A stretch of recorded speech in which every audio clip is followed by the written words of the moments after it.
Hello and welcome to Telewizja Republika. That's a nice HIMARS. We're here to dive into the latest info on the front lines of Ukraine's war and fight against Russian aggression. Today, we're focusing on a crucial update surrounding new weapon deliveries to Ukraine, a topic that has been front and center in recent news.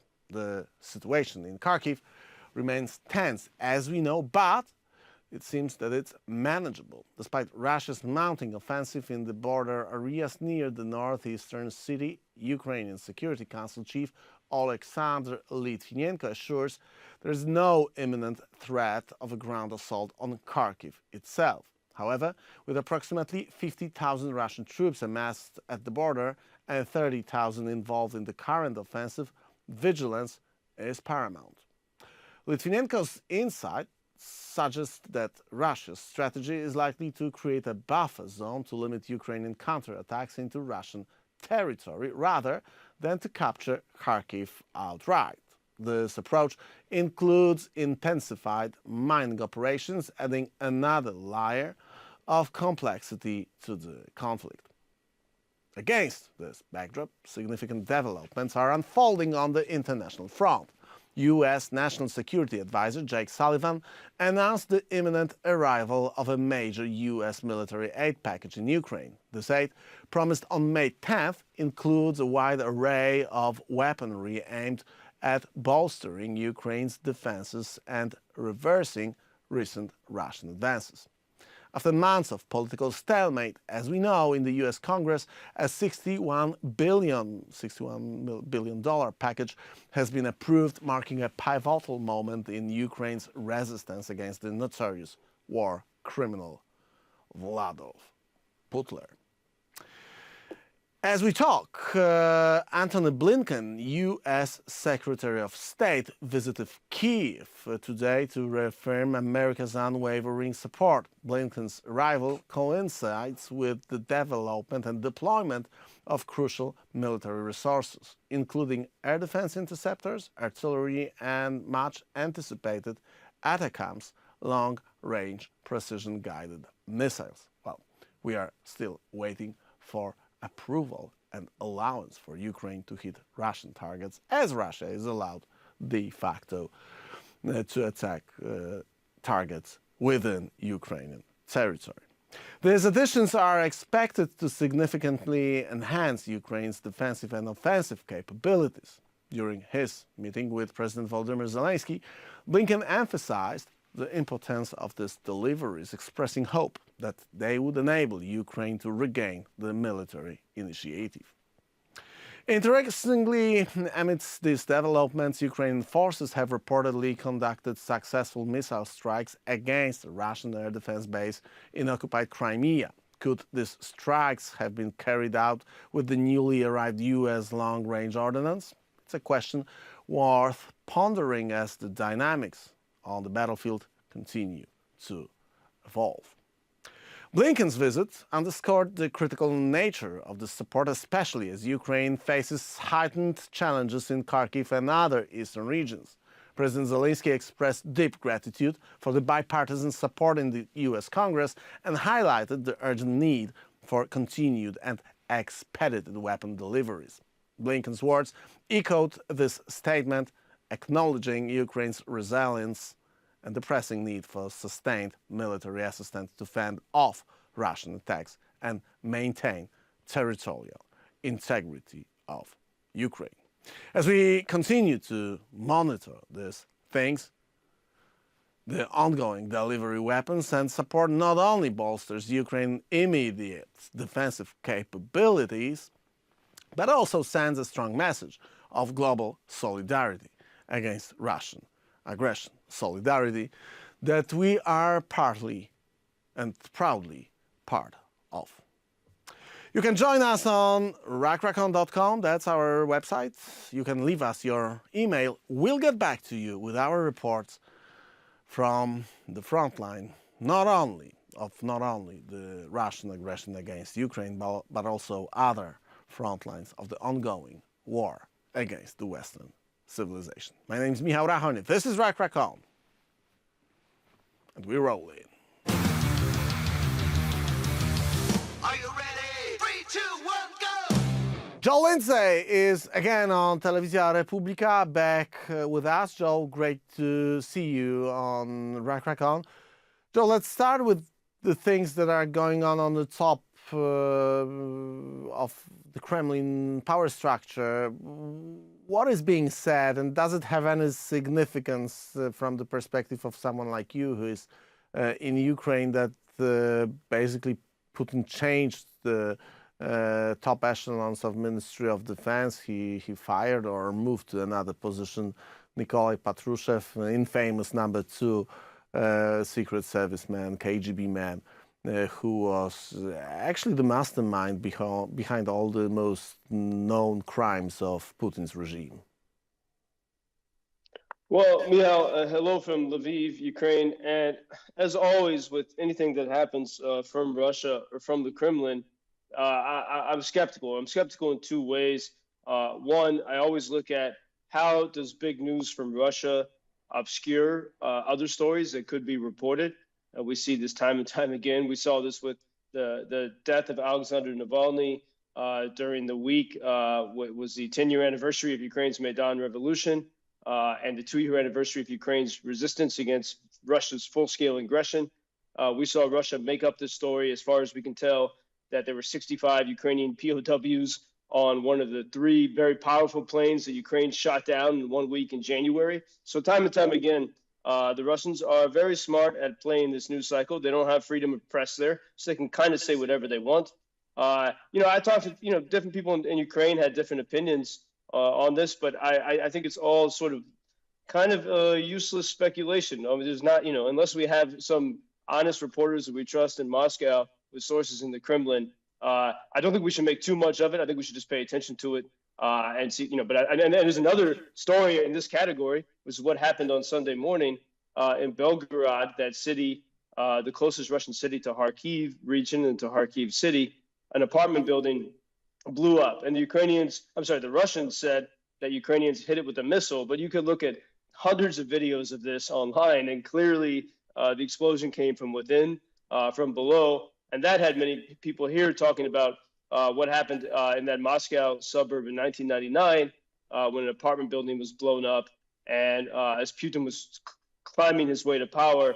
Yeah, actually, that was one of the first operations that the world heard. The public opinion worldwide heard the name of Nikolai Patrushev, who was apparently responsible for those basically terrorist attacks against Russia's own citizens. One can look at the photographs from 1999 and take a look at what we could see in Volgograd,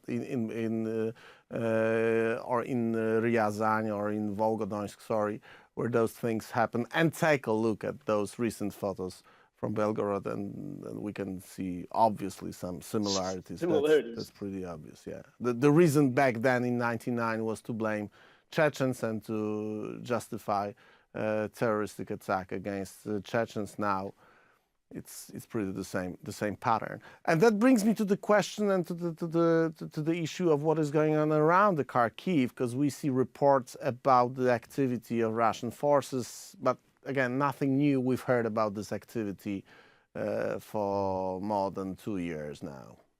Well, and yeah, first, and maybe if I could say this first, because as a reporter, keenly, I report every single day on American radio about what's happening in Ukraine, and I see in my personal reporting how easy it is to fall into Russia's narrative control. They're very good at getting us, even if I think Russia even likes it when we criticize Russia, as long as we're talking about what Moscow. Because we still talk about the talking points, so that they try to. And so, if I might, because I'm here in Lviv reporting, I purposely returned here to Lviv last week for the Easter holidays. The Greek Catholics here, they're part of the Roman Catholic Church. It's probably the most religious part of Ukraine. The story gets missed, but it's called Greek Catholicism. And they celebrate the Easter holiday in such a traditional way that it's not like a spectator sport. Everyone participates, and it's very important because I think you look at a lot of conservative Americans, they miss, people who you think would love Ukrainian culture, and they're the biggest voices against Ukraine. And everything I see around me in Lviv is the very type of society that they wish for. I see many people complaining about the paganism at Eurovision and the Irish, screaming demons or whatever. But look at Ukraine's song at Eurovision. It was a song about Mother Teresa and the Virgin Mary.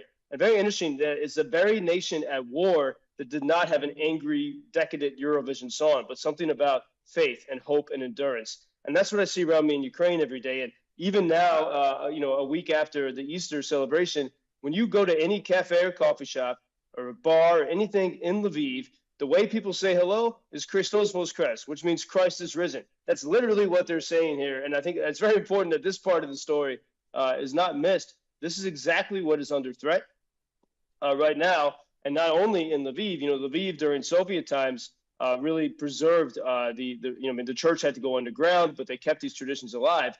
But what's very interesting, and what I've seen in all my travels to Kharkiv, there in the east, the other side of this country, there is such a renaissance of Ukrainian culture and language and traditions in Kharkiv, and in a way that you don't see in the middle of the country. You see it here in Lviv, and you see it in Kharkiv, because in Kharkiv, they're so heavily pummeled by Russia, and they go through hell every day that they have to find the true things to hold on to. And they've really, in Kharkiv, people are speaking Ukrainian. They're in touch with their roots and traditions. And so here in that city, the Russians are sending, in addition to what's happening, which we'll discuss on the border, about 15 miles from the edge of the city, the Russians have gained territory. But they've also been sending missiles to the city, as they have for 2 years now. But it's gotten very intense once again. For example, I have a friend in Kharkiv. He and his wife had a baby the other day, and missiles hit near that maternity hospital all the time.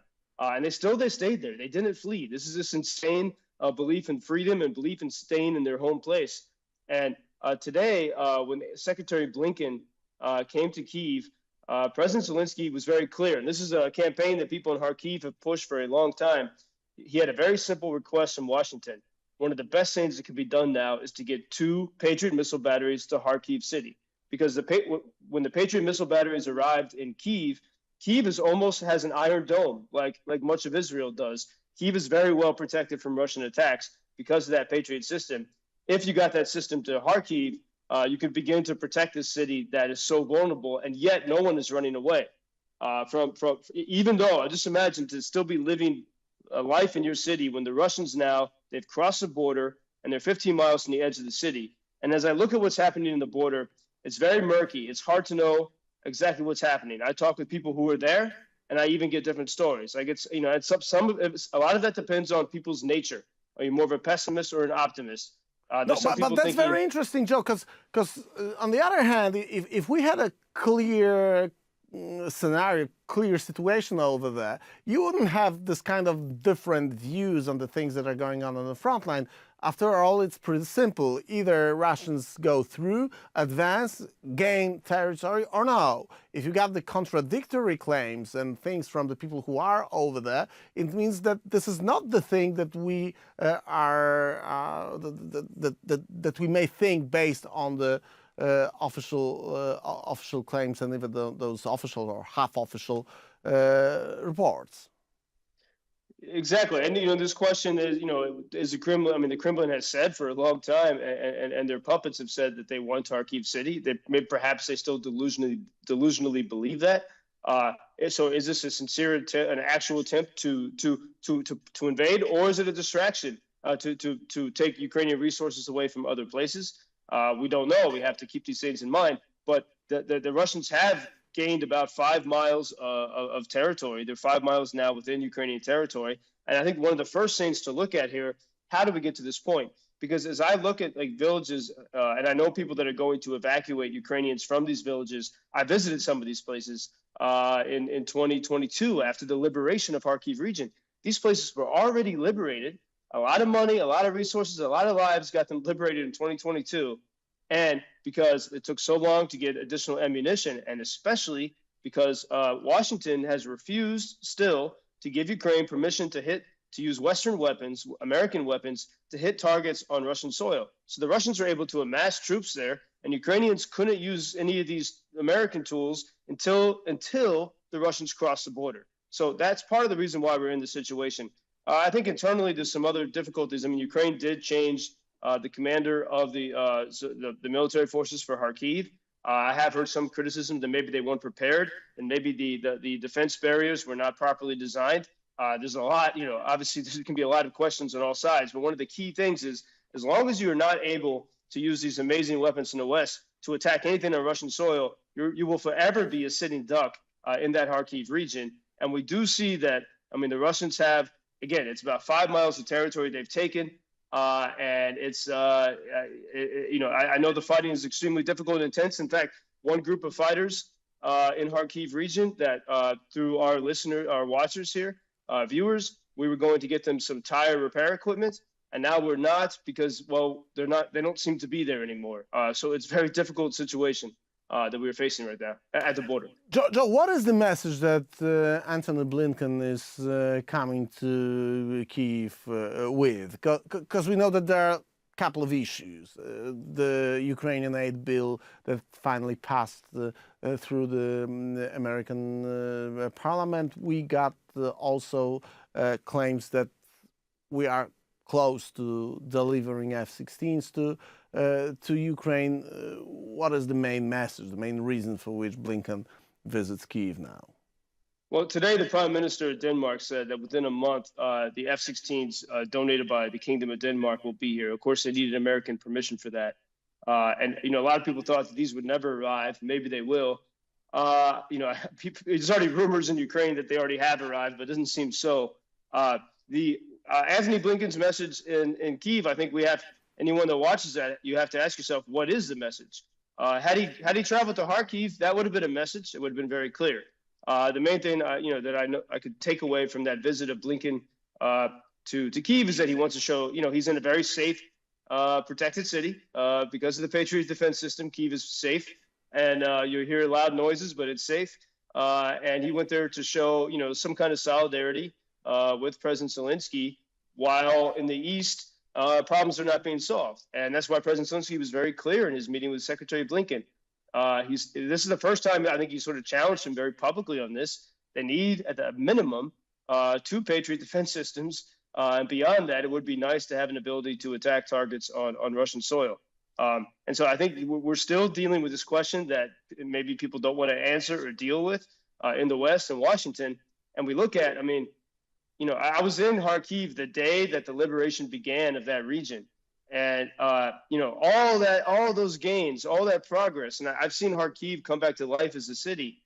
And for all these American investments and Western investments and Ukrainian blood, now, because stuff wasn't sent on time and there weren't permissions to actually hit these Russian targets, now what? It's going to all be lost. And I think that gives a very heavy mood to people throughout Ukraine. Saying, the politicians always like to talk a big game. What are they actually doing?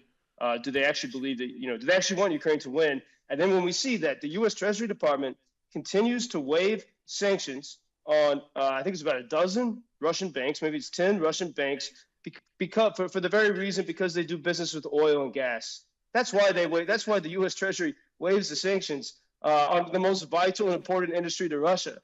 Because they're, I guess, so afraid of gas prices rising.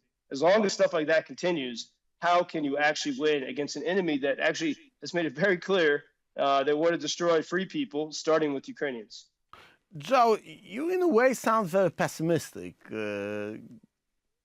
Basically, the things that we are talking about, and we continue to watch this Russian invasion unfolding, but the things that are going on around Kharkiv, no matter if that's or that's not the thing that Russia wants us to talk about, I feel a different approach of yours to what is going on right now. Does it mean that the mood changed also among the people who are victims of this Russian invasion in a way?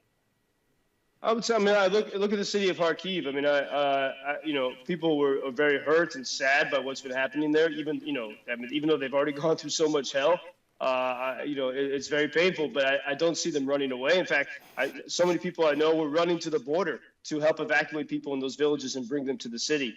Kharkiv city is still incredibly strong, and there's not a doubt, I think, for anyone who knows that city that it would that the Russians could occupy it. I mean, it's armed to the teeth. I probably can't repeat it on TV, but the phrase about Putin that you hear everyone, even kids in Ukraine, say, that originated in Kharkiv from the football hooligans in 2014, when with no army they defended their city.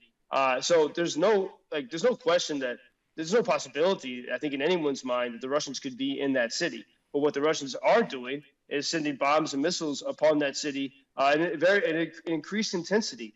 And so much so that every single person I know there has had a very close call in the past week. So that's a problem, and that's why Zelensky is calling for the Patriot defense. But we do see, I mean, the situation at the border, and that could spring up in other places, even in Donbass and other places, is very tenuous and difficult.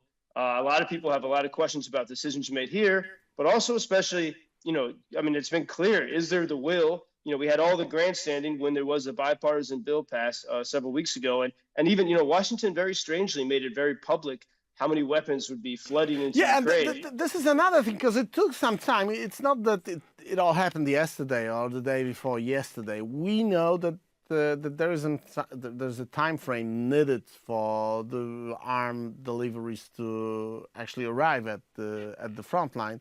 But we are several weeks after the decisions being made. Do you know anything about the real-time effects of unlocking this Ukrainian support bill in Washington, D.C.? Did any significant weapons arrive at the front line to the Ukrainian trucks supporting the frontline effort of the soldiers?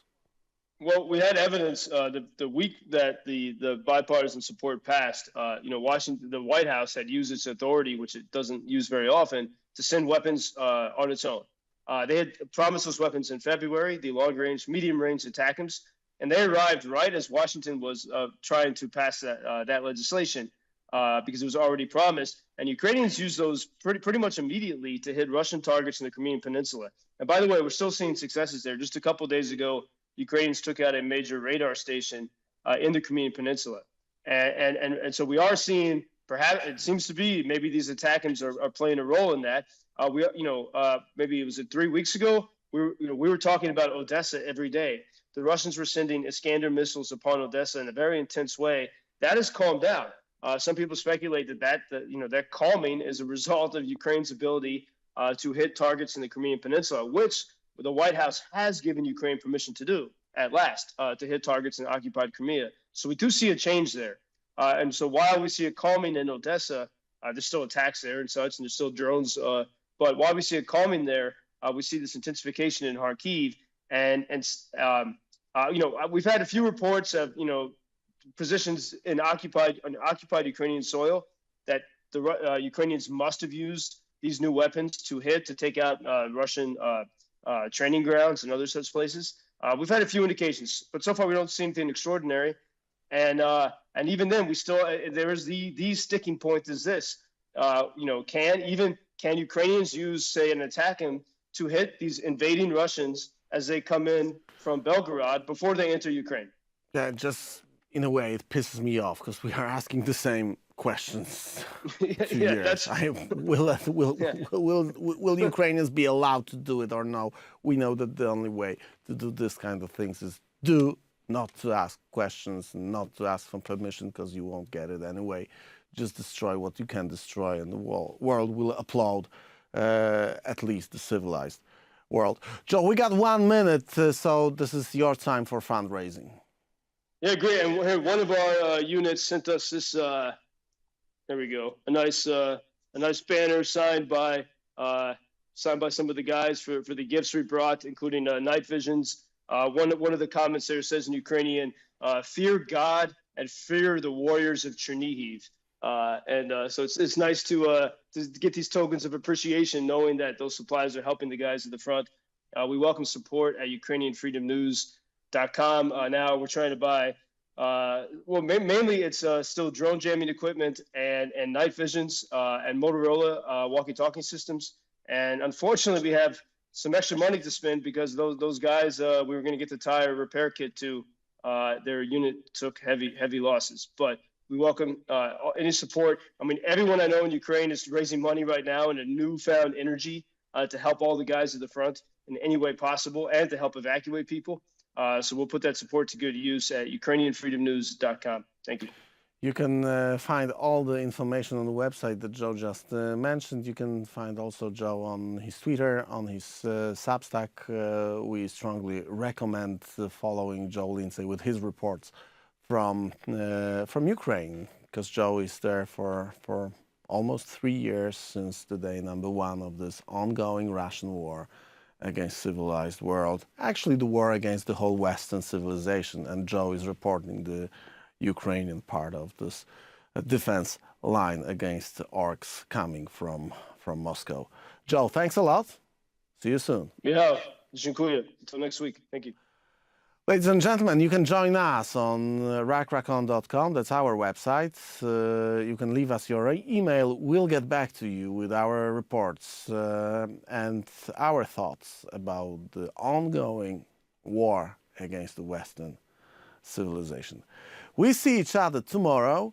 We are having a special guest tomorrow because there's a new book about Putin's reality, not only on the territories where the actual war is going on, like Ukraine right now, but we do have an information war all around the world, and we do have at least a couple of things that happened and that were caused by Putin and his regime. And we are going to talk about it tomorrow because new book just emerged on market in Europe. And we're going to talk with the author of this book. But who is it going to be? That's a little surprise for Rachon viewers. See you soon. Actually, tomorrow. Ciao. Bye-bye.